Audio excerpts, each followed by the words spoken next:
Good morning everyone. तो next हम जो जा रहे हैं बात करने हाइड्राइड का, वो आपका कौन सा हाइड्राइड है? नेक्स्ट वाला आपका है मेटालिक। नेक्स्ट वाला आपका है metallic oblique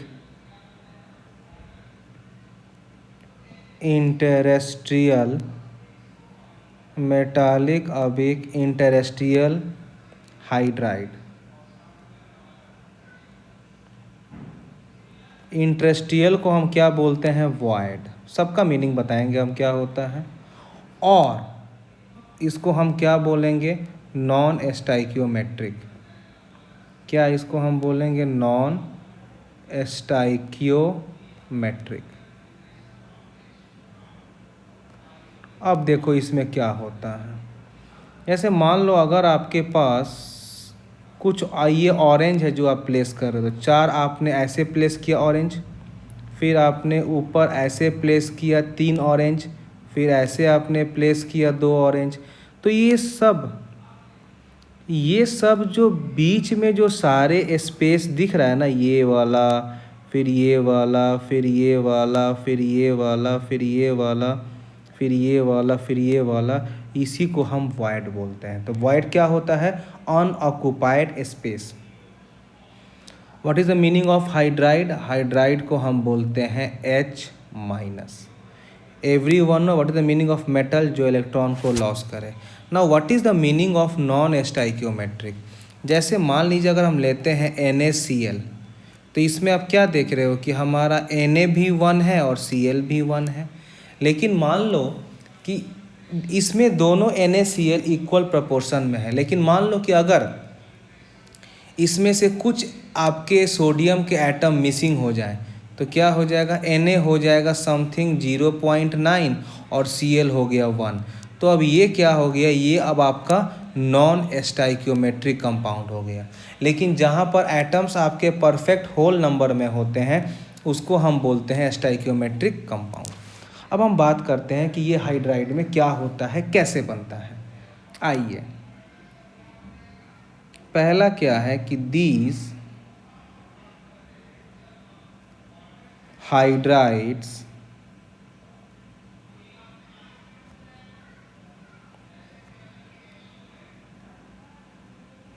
these hydrides are formed by D and F block elements। ये जो हाइड्राइड्स है ये कैसे बनते हैं? Are formed by D and F block elements। Clear? Second, normally D and F block elements adopt CCP, मतलब closed cubic packing. adopt CCP और HCP को हम क्या बोलते हैं? Hexagonal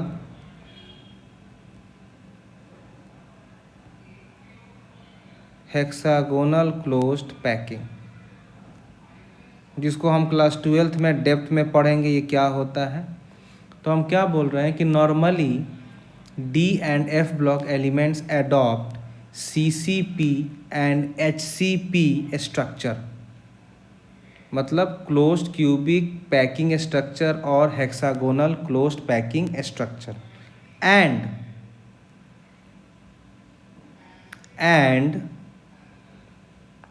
the gap formed in between the gaps formed in between the sphere the gap formed in between the sphere are known as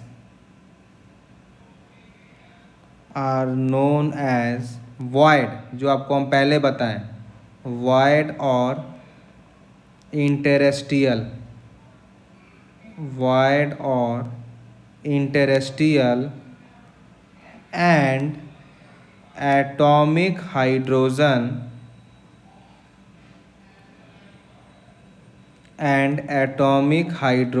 occupies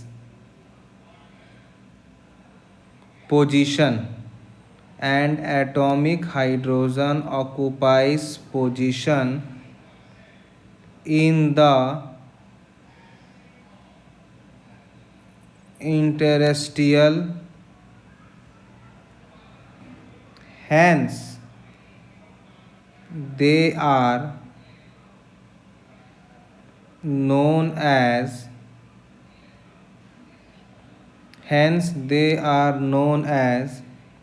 interstitial hydride.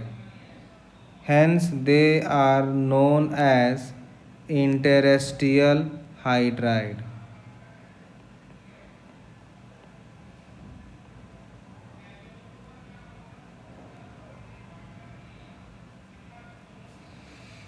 अब इनका अगर हम प्रॉपर्टीज़ की बात करें तो क्या होता है, properties of these hydride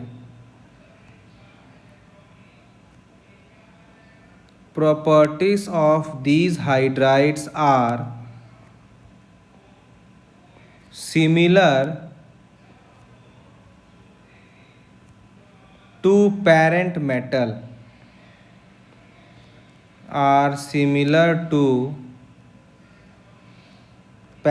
metals, and hence they are known as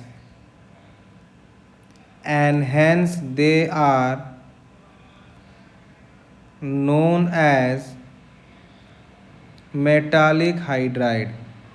Hence they are known as metallic hydride.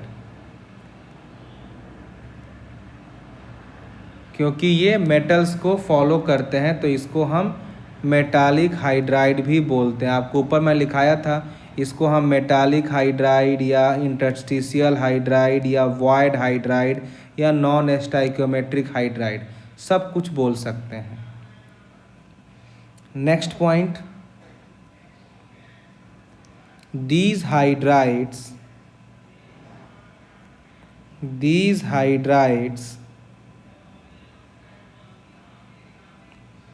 are non-stoichiometric compound.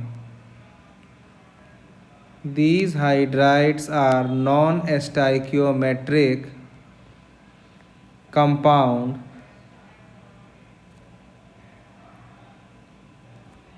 that is having variable composition.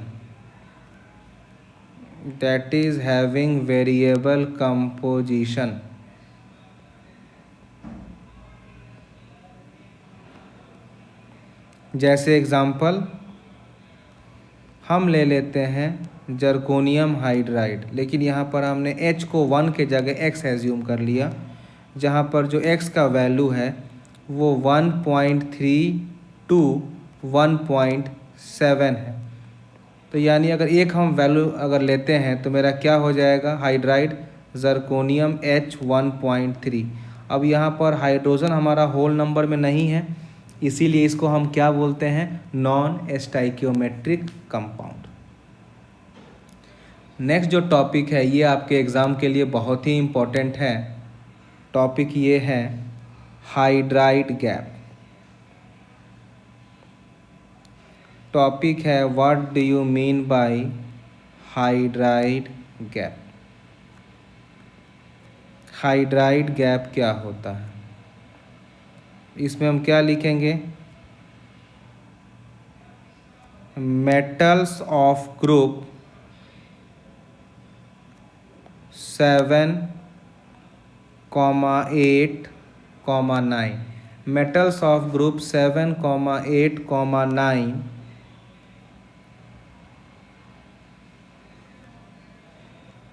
does not form hydride,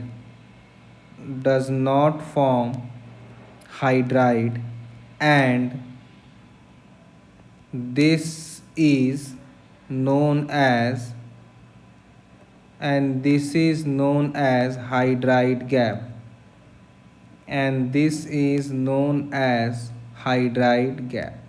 very important for your examination, exam of point से very important कि metals of group 7, 8, 9 does not form hydride, इसी को हम क्या बोलते हैं, hydride gap. Next जो जा रहा है हम बात करने वो क्या है कि some of the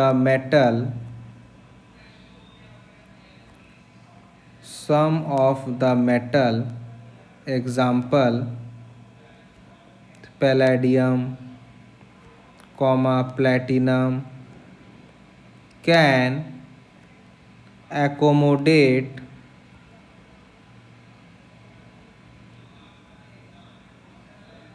accommodate a very large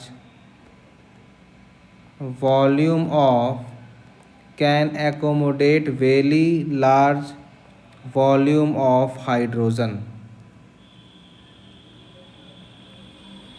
Therefore it can be used as its storage media.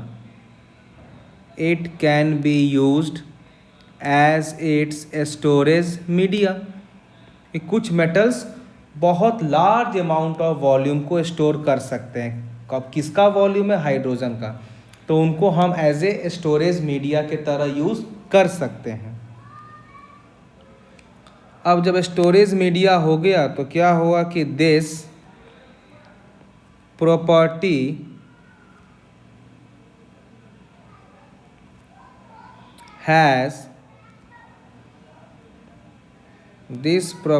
has high potential. This property has high potential for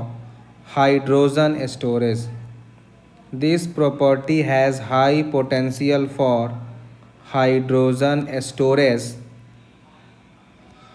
And as a source of energy.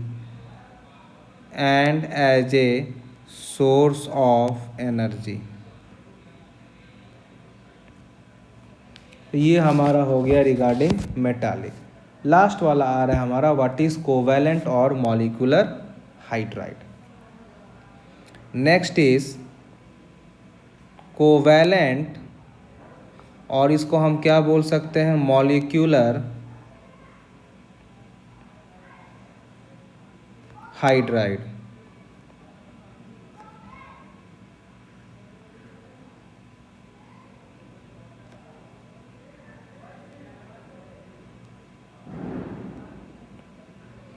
अब इसमें क्या होगा, these are the compounds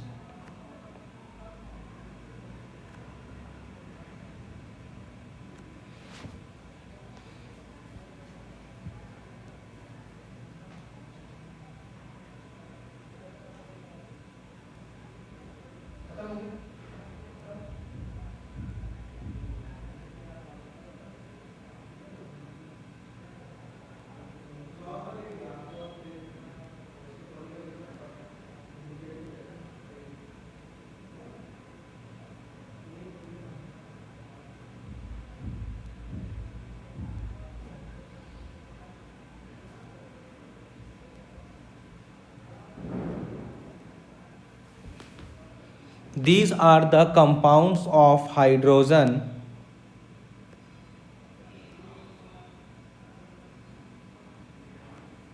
with p block element with p block element. अब p block element से जो H जुड़ के जो कंपाउंड बनाता है उसी को हम बोलते हैं कोवैलेंट और मॉलिक्यूलर हाइड्राइड। अगर मैं एग्जांपल की बात करूं, जैसे हमारा हो गया BH3, कॉमा ये हो गया हमारा CH4, कॉमा ये हमारा हो गया NH3। All these are the examples of covalent और मॉलिक्यूलर हाइड्राइड। पहला। अगर हम दूसरा पॉइंट की बात करें तो these hydride exist as molecules, hence are also known as molecular hydride। hence are also known as molecular hydride।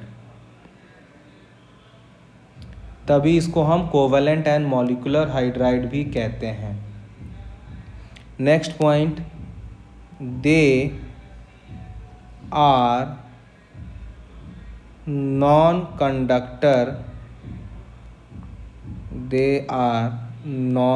Conductor.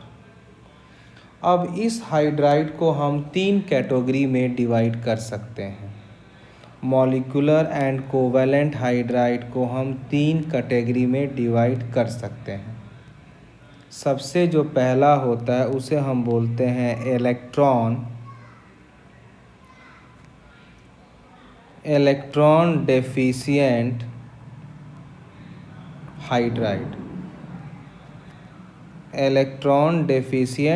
Hydride. दूसरा को हम क्या बोलते हैं? Electron precise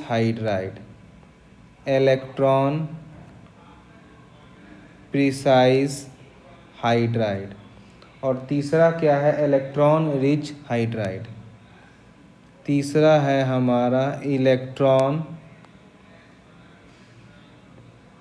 rich hydride. ये हमारा 3 तरह के हाइड्राइड हैं। एक इलेक्ट्रॉन डेफिशिएंट, एक इलेक्ट्रॉन रिच, एक इलेक्ट्रॉन प्रिसाइज। अब हम सबकी बात समझ के कहते हैं, कैसे हम पहचानेंगे कौन रिच है, कौन प्रिसाइज है, कौन डेफिशिएंट है। सबसे पहला हम जा रहे हैं बात करने electron deficient hydride. Electron deficient hydride. What is the meaning of electron deficient hydride? नाम से ही है जहाँ पर इलेक्ट्रॉन का कमी हो, तो हम क्या बोले?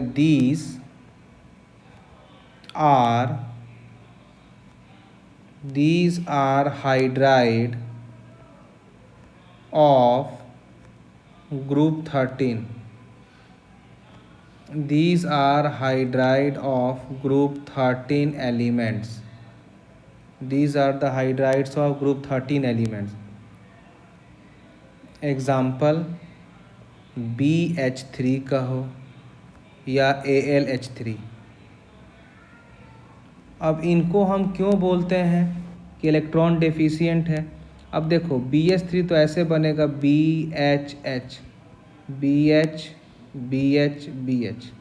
अब हम क्या देख रहे हैं कि जब BH3 जब मेरा मॉलिक्यूल्स बन गया तो कितने हमारे आउटर मोस्ट में इलेक्ट्रॉन है। हमने बॉन्डिंग में बताया था कि लीविस के अनुसार अगर कोई भी एलिमेंट अगर मॉलिक्यूल्स बनाता है तो मॉलिक्यूल्स बनाने के बाद उसके आउटर मोस्ट में 8 इलेक्ट्रॉन होना चाहिए।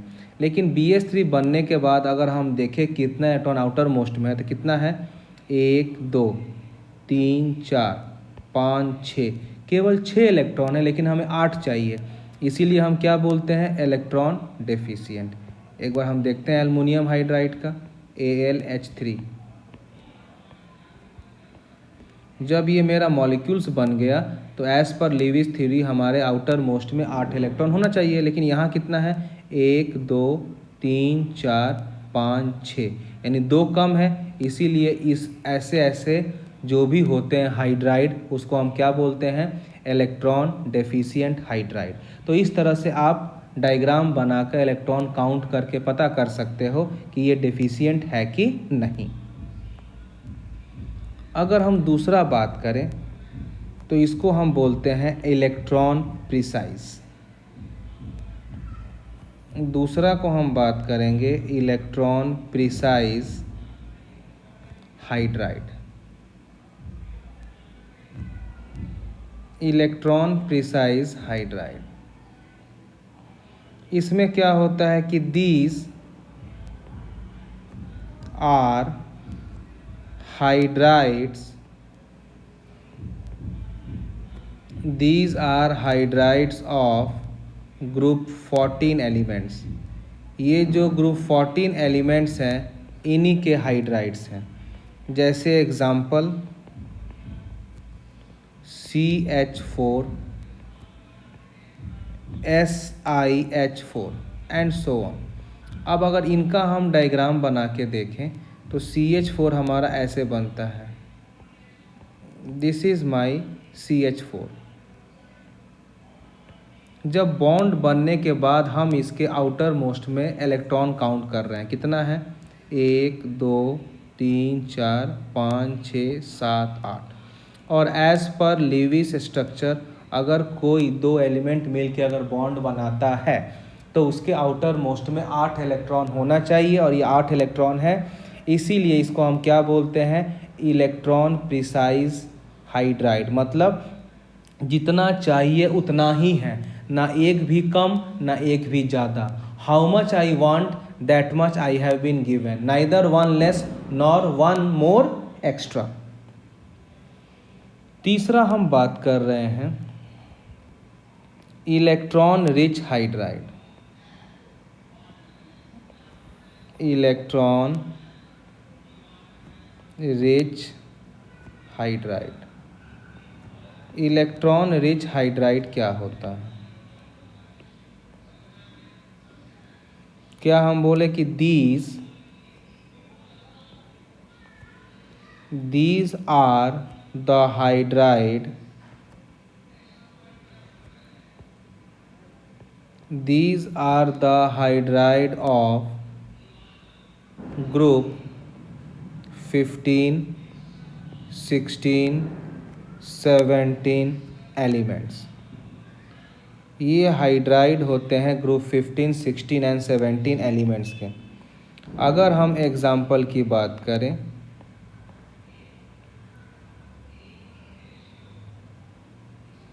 तो जैसे हम बात करते हैं NH3, अगर मैं इसका डायग्राम बनाऊं तो कैसे बनेगा, N H H H और साथ में इसके पास एक लोन पेयर है। लीविस ने क्या बोला था कि अगर आपका मॉलिक्यूल्स बन गया तो उसके आउटर मोस्ट में ऑक्टेट मीन्स 8 इलेक्ट्रॉन होना चाहिए। यहाँ कितना है आपका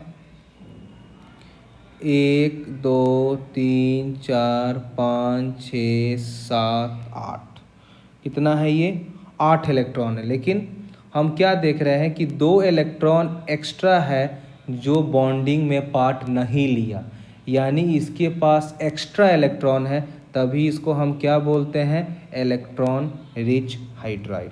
क्या इसको हम बोलते हैं इलेक्ट्रॉन रिच हाइड्राइड। मतलब हम क्या बोलें कि इन these hydride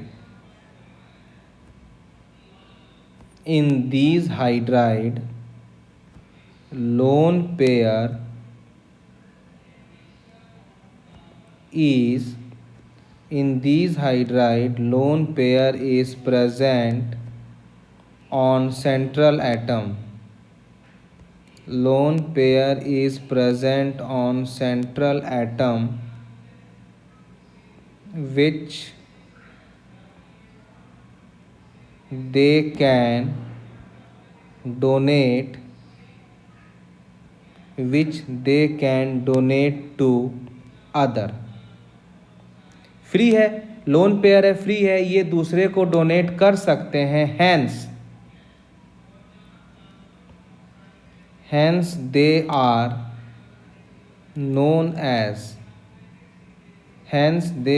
known as electron rich hydride, hence they are known as electron rich hydride। क्या इसको हम बोलेंगे? they are known as electron rich hydride।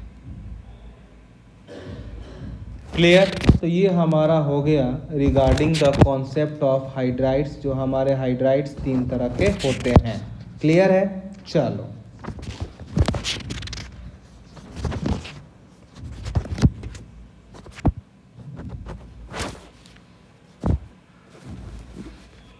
Next हम जो जा रहे हैं बात करने, वो हमारा है हेवी वाटर। मतलब फॉर्मूला वाटर का होगा लेकिन हम H के जगह D लेंगे। नेक्स्ट जो जा रहे हैं हम बात करने, वो हमारा रहेगा हेवी वाटर।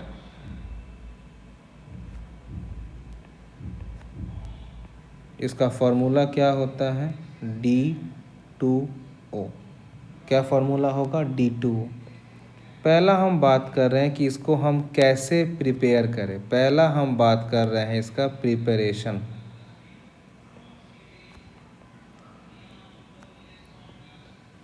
प्रिपरेशन की हम बात कर रहे हैं। तो ये कैसे बनता है?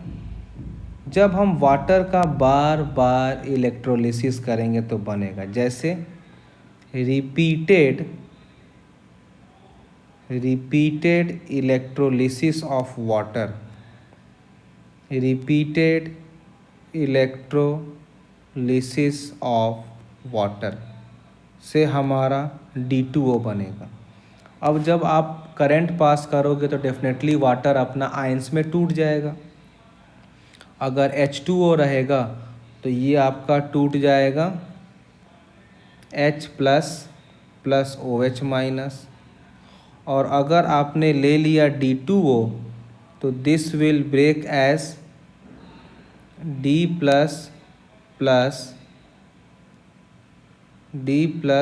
Plus of OD minus. Clear है? चलिए अब देखिए, हमें पता है कि जो जितना हाइड्रोजन का मास 1 होता है, ड्यूटेरियम का मास 2 होता है।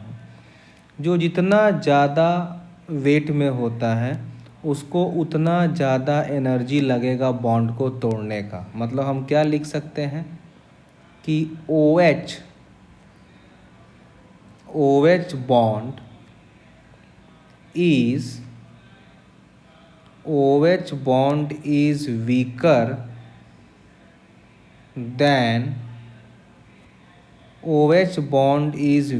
than OD bond, क्योंकि H का मास कम है और D का मास ज़्यादा है। तो जिनका मास कम है वो ज़्यादा क्लोज है, जिनका मास ज़्यादा है वो दूर है। इसीलिए OH का bond is weaker as compared to OD bond. Next, D plus and OD minus due to more mass have less mobility. सही बात है, जिनका जितना ज़्यादा मास होगा वो उतना धीरे धीरे दौड़ेंगे। मान लो कि अगर हम और हाथी दौड़ें तो डेफिनेटली हम हाथी से फास्ट दौड़ेंगे। तो वही बोल रहे हैं कि D प्लस एंड OD का ज़्यादा मास है as compared to H plus and OH minus. तो D प्लस एंड OD का less mobility means less movement. That's Y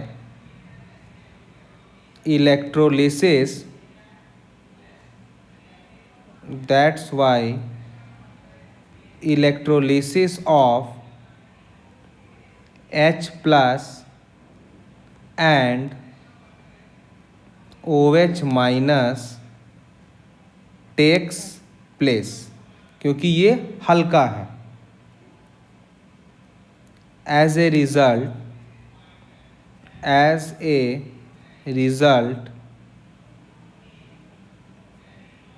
H plus, it will move towards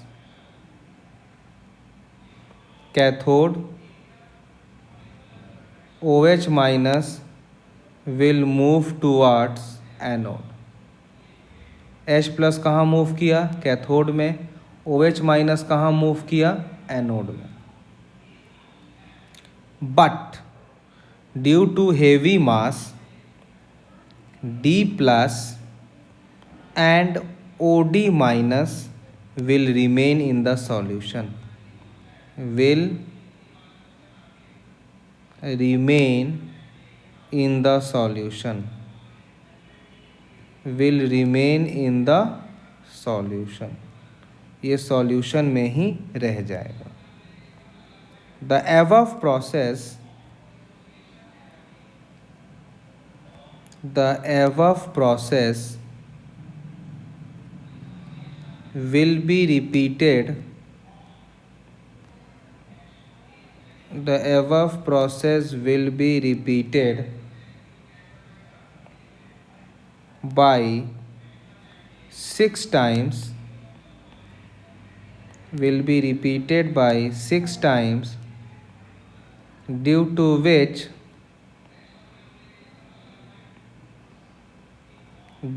which complete H2O, due to which complete H2O will be electrolyzed and only D2O will be left back। मतलब जब आप water को बार बार electrolysed करोगे तो water का मास कम है तो वो पूरा का पूरा टूट जाएगा H plus and OH minus, और H प्लस भाग जाएगा कैथोड पर, OH माइनस चला जाएगा एनोड पर। लेकिन D2O नहीं टूटेगा, क्यों? क्योंकि इसका मास ज़्यादा है। तो यानी जब सारे, और यही प्रोसेस को आप 6 बार करोगे तो क्या होगा? सारे के सारे पानी टूट जाएंगे आयंस में, और जो बचा है वो क्या है? D2O। तो इस तरह से हम पानी से D2O को सेपरेट करके हम D2O को बना सकते हैं। क्लियर है? चलिए अब हम बात करते हैं इसका प्रॉपर्टीज़ के बारे में।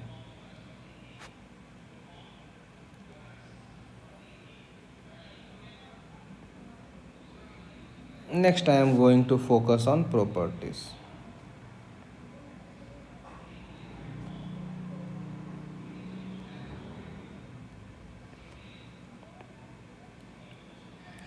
प्रॉपर्टीज़ में हम बात करते हैं फिजिकल प्रॉपर्टीज़।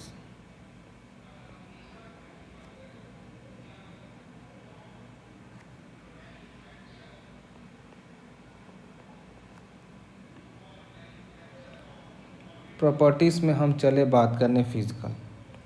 पहला क्या है कि जो आपका हेवी वाटर है, पहला पॉइंट, जो आपका हेवी वाटर है वो क्या है? Heavy water is colourless. ये आपको होता है क्या? कलरलेस होता है, कॉमा, ये आपको टेस्टलेस भी होता है। कलरलेस, टेस्टलेस, ऑर्डरलेस, ऑर्डरलेस होता है। दूसरा physical property, almost all physical constant, almost all physical constant for D2O are higher than corresponding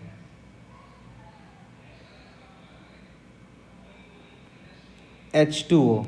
अब फिजिकल कांस्टेंट में आपका क्या क्या आ सकता है? इसमें आपका मेल्टिंग पॉइंट, बॉइलिंग पॉइंट, वो D2O का ज़्यादा होता है as compared to H2O। Third point वाला आपके एग्ज़ाम के लिए बहुत ही इम्पोर्टेंट रहेगा कि H2O has maximum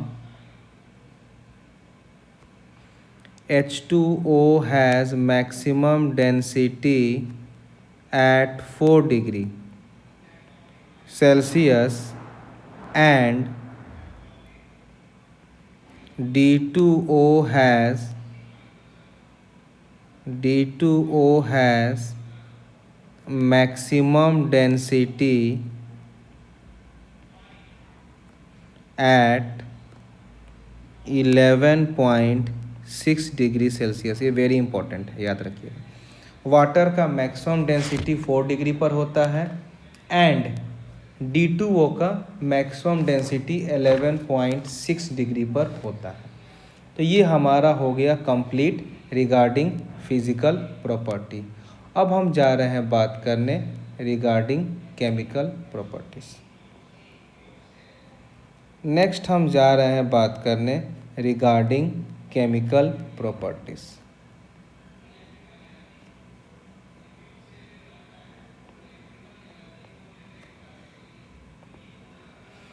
सबसे पहला क्या है? Action of metals.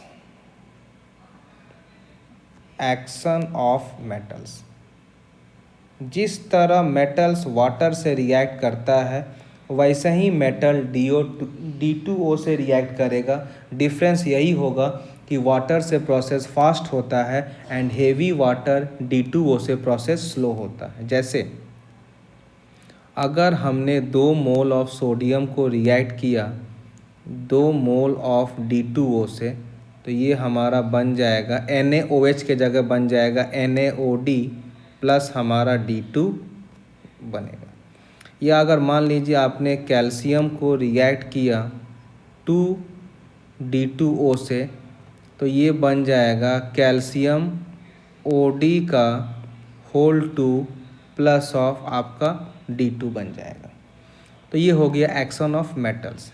दूसरा अगर हम बात करते हैं प्रॉपर्टीज़ का, action of oxides. Action of oxides, हम ऑक्साइड्स 2 तरह की बात करेंगे, एक मेटालिक ऑक्साइड, एक नॉन मेटालिक ऑक्साइड। ऐसे हमने ले लिया कैल्शियम ऑक्साइड, ये हो गया मेटालिक ऑक्साइड, मेटल है ना, तो ये हो गया metallic oxide.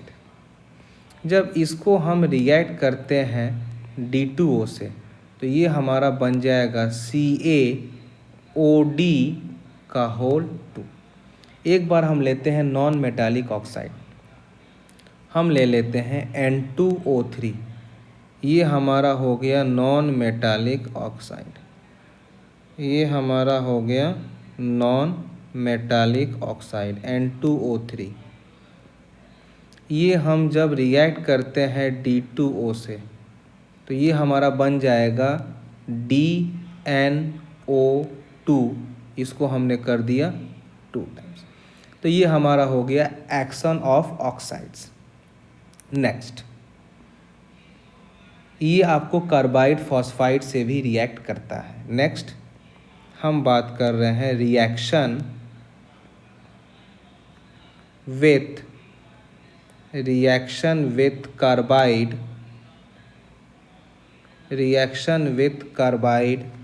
Phosphide, reaction with carbide phosphide nitrides इस एंड सो ऑन। इससे भी ये रिएक्ट करता है। कैसे? ऐसे मान लीजिए ले लिया कैल्शियम कार्बाइड CaC2, जब इसको रिएक्ट करेगा 2 टाइम्स D2O से, तो ये क्या बन जाएगा CaOD का होल 2 प्लस C2D2। अगर यहाँ पर ले ले Mg3N2 मैग्नीशियम नाइट्राइड, अगर इसको रिएक्ट करता है ये 6 टाइम्स ऑफ हेवी वाटर से, तो ये बन जाएगा 3 टाइम्स MgOD का होल 2 प्लस 2 टाइम्स ND3। ये बस आपका क्या हो रहा है, आयन एक्सचेंज हो रहा है विथ इलेक्ट्रोलिसिस ऑफ वाटर। अगला जो हमारा क्या है, इलेक्ट्रोलिसिस है, जिस तरह वाटर का हुआ था। अगला हमारा है इलेक्ट्रोलिसिस। इसमें क्या होता है, जो आप D2O लेते हो 2 मोल्स, जब इसको आप रिएक्ट किससे करोगे, इलेक्ट्रोलिसिस से। जब इसमें आप इलेक्ट्रोलिसिस करोगे तो क्या होगा, ये 2 टाइम्स D2 में टूटेगा प्लस ऑफ O2। D2 को हम क्या बोलते हैं, कैथोड। D2 जहाँ टूट के जाएगा वो जाता है कैथोड पर, और O2 हमारा बनता है एनोड पर। अगर हम अगर हम यूजेस ऑफ D2O की बात करें कि इसको हम कहाँ यूज़ करेंगे, तो इसको हम कहाँ यूज़ करते हैं कि it is used in nuclear fission reaction.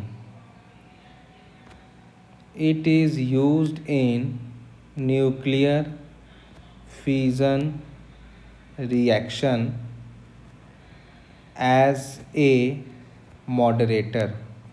उसको न्यूक्लियर फिजन रिएक्शन में हम एज ए मॉडरेटर को यूज़ करते हैं, जिसका फंक्शन क्या होता है, to slow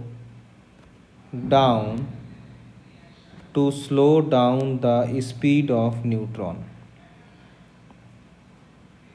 to slow down the speed of neutron. Neutron के स्पीड को ये क्या करता है, स्लो करता है। तो ये हमारा यूज़ हो गया किसका, हेवी वाटर का, और ये हमारा कंप्लीट लॉजिक हो गया हेवी वाटर का।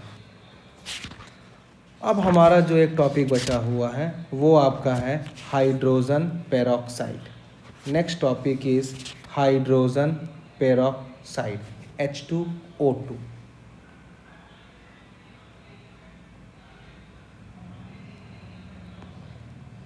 नेक्स्ट हम जा रहे हैं बात करने हाइड्रोजन पेरोक्साइड। नेक्स्ट हम जा रहे हैं बात करने हाइड्रोजन पेरोक्साइड, जिसको हम क्या बोलेंगे, H2O2। इसको हम क्या बोलेंगे, H2O2। अब सबसे पहले हम इनका बात करें कि ये कैसे प्रिपेयर